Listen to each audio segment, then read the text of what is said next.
নমস্কাৰ, আপোনালোকে অৰুণোদয় আঁচনি 4.0 কেনেকৈ আবেদন কৰিব? যিসকল মহিলা এতিয়াও অৰুণোদয় আঁচনিৰ ধন পোৱা নাই, লগতে আপোনালোকে অৰুণোদয় আঁচনি আবেদন কৰিবলৈ হ'লে কি লাগিব, কিমান টকা লাভ কৰিব অৰুণোদয় আঁচনিৰ ধন, ইয়াত লাখ লাখ মহিলাসকলে দেখিব পাৰিছে। আপোনালোকে জানিব পাৰিছে আপোনালোকে অৰুণোদয় আঁচনিৰ ধন ৩,০০০ টকা পৰ্যন্ত লাভ কৰিব।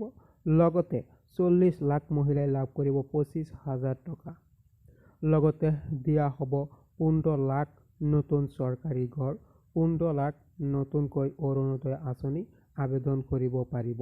এতিয়া মই আপোনালোকক জনাই দিওঁ অৰুণোদয় আঁচনি আবেদন কৰিবলৈ হ'লে আপোনালোকৰ কি লাগিব মই আপোনালোকক জনাই দি আছোঁ। ১ নম্বৰ, আপোনালোকৰ লাগিব ৰেচন কাৰ্ড। যিসকলৰ ৰেচন কাৰ্ড নাই তেওঁলোকে ৰেচন কাৰ্ড লাভ কৰিব। নতুনকৈ দিয়া হ'ব ৰেচন কাৰ্ড। আপোনালোকে কোনো ধৰণৰ চিন্তা কৰিব নালাগে। ২ নম্বৰত আপোনালোকৰ লাগিব আধাৰ কাৰ্ড। আপোনালোকে গমেই পাইছে এতিয়া যিকোনো আবেদন কৰিবলৈ হ'লে আধাৰ কাৰ্ডৰ প্ৰয়োজন হয়। আপোনালোকে ৰেচন কাৰ্ড, আধাৰ কাৰ্ড আৰু ৩ নম্বৰত আপোনালোকৰ লাগিব বেংক পাছবুক। এইকেইটাৰ জৰিয়তে আপোনালোকে অৰুণোদয় আঁচনিত আবেদন কৰিব পাৰিব। লগতে ২৫,০০০ টকা পাবলৈ হ'লে আপোনালোকে আত্মসহায়ক গোটৰ মহিলাসকলে লাভ কৰিব ২৫,০০০ টকা। সেইবাবে লাখ লাখ মহিলাৰ বাবে আজি গুৰুত্বপূৰ্ণ খবৰটো লৈ আহিছোঁ। যিসকল মহিলা এতিয়াও অৰুণোদয় আঁচনিৰ ধন পোৱা নাই তেওঁলোকে কোনো ধৰণৰ চিন্তা কৰিব নালাগে। নিৰ্বাচনৰ পিছত বিজেপি চৰকাৰ আহিব। বিজেপি চৰকাৰ আহিলে আপোনালোকে অৰুণোদয় আঁচনিত 4.0 আবেদন কৰিব পাৰিব।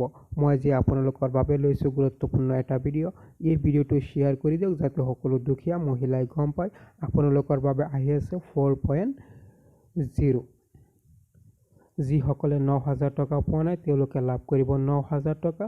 কোনো ধৰণৰ চিন্তা কৰিব নালাগে। আপোনালোকৰ বাবে আজিৰ এই গুৰুত্বপূৰ্ণ ভিডিঅ'টো লৈ আহিছোঁ। আজি আপোনালোকৰ বাবে ইমানতে ৰাখিছোঁ। ধন্যবাদ।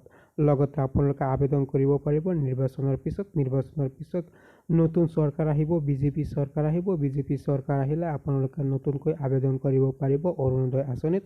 যিসকল মহিলা এতিয়া অৰুণোদয় আঁচনিৰ ধন পোৱা নাই। ভিডিঅ'টো কেনেকুৱা লাগিছে আপোনালোকে কমেণ্ট কৰি জনাই দিয়ক আৰু আপোনালোকে ভিডিঅ'টো শ্বেয়াৰ কৰি দিয়ক যাতে সকলো দুখীয়া মহিলাই গম পায়। আজি আপোনালোকৰ বাবে ইমানতে ৰাখিছোঁ। ধন্যবাদ।